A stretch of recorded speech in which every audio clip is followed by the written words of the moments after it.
प्रदेश सहित देश में किसानों द्वारा केंद्र से लेकर राज्य सरकार तक समर्थन मूल्य को लेकर लगातार प्रदर्शन किया जा रहा है। इसी कड़ी में देश में बुधवार को भारतीय किसान संघ द्वारा एक दिवसीय विभिन्न मंडियों में प्रदर्शन कर अपनी मांग रखी गई है। संगठन से जुड़े किसान का कहना है कि आज 525 जिलों में प्रदर्शन किया जा रहा है। केंद्र सरकार का कहना है कि पूरे देश में 106% समर्थन मूल्य में वृद्धि की गई है, जबकि कई राज्यों में गेहूं 1600 रुपये प्रति क्विंटल बिका है तो कई राज्यों में 960 रुपये प्रति क्विंटल बिका है। तो इस हिसाब से किसानों की फसलों का लागत मूल्य तय नहीं निकाला जा रहा है।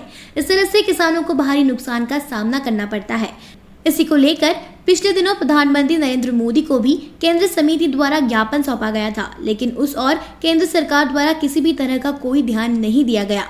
इसी के विरोध में आज पूरे देश में किसानों द्वारा प्रदर्शन किया जा रहा है और मांग की जा रही है कि स्वामीनाथन आयोग की C2 फॉर्मूले के अनुसार किसानों को समर्थन मूल्य दिया जाए और किसानों का भविष्य सुनिश्चित किया जाए। भारत माता की जय! भारत माता की जय! वंदे भारत! ये सर पूरे देश में एक साथ एक ही समय में पूरे देश में 525 जिलों में भारतीय किसान संघ लाभकारी मूल्य मिले किसानों को, इसके लिए प्रदर्शन कर रहा है। और इसी कड़ी में अपने इंदौर ज़िले के छावनी मंडी में हम लोग प्रदर्शन कर रहे हैं। किस तरह की मांग रहेगी आप लोगों की? इसमें सर हमारे ये है कि किसानों की लागत जोड़ी जाए, जो कि स्वामीनाथन आयोग की C2 फॉर्मूले से लागत जोड़ी जाए और उसके बाद में हमारी मूल्य तय हो, लाभकारी मूल्य तय हो। अभी जो हो रहा है कि हमारी लागत किसी ज़िले में तो कॉस्ट कम है, किसी में ज़्यादा है। इस तरह से विविध तरीके से कॉस्टिंग जो निकालते हैं, अलग अलग राज्य की अलग अलग कॉस्टिंग है हर फसल की, तो वो एक जैसी कॉस्टिंग जो सभी के लिए लाभकारी हो और उसके बाद में उसके ऊपर कुछ लाभ जोड़ के हमको दिया जाए।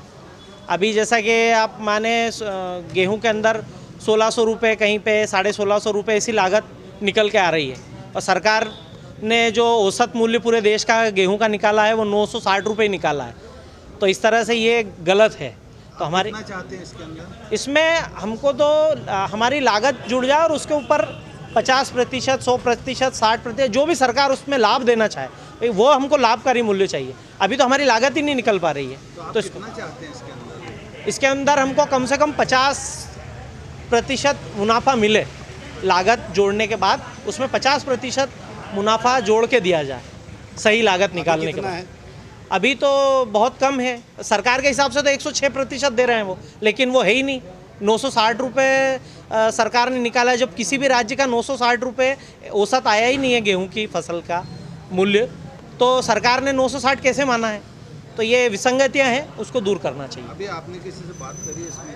नहीं, हमारा केंद्रीय हमारी जो कार्यकारिणी है राष्ट्र की, उन्होंने प्रधानमंत्री जी से बातचीत की थी और उनको ज्ञापन भी दिया था, लेकिन और सरकार को अल्टीमेटम दिया था कि आप इसमें कुछ भी हमको समय सीमा दी थी हमने कि उसमें आप हमको सूचित करें कि आप क्या करने वाले हैं। तो उन्होंने अभी तक कोई उनको संतोषजनक उत्तर नहीं दिया है। इस कारण से हम आज ये पूरे देश में एक साथ धरना प्रदर्शन कर रहे हैं। बता दें, सरकार द्वारा किसानों के लिए कई तरह की जनहित से जुड़ी योजना संचालित की जा रही है, लेकिन इसके बावजूद भी जिस तरह से किसानों की समस्या दुरुस्त होने का नाम नहीं ले रही है, उससे कहीं न कहीं केंद्र सरकार से लेकर राज्य सरकार पर कई सवालिया निशान खड़े हो रहे हैं।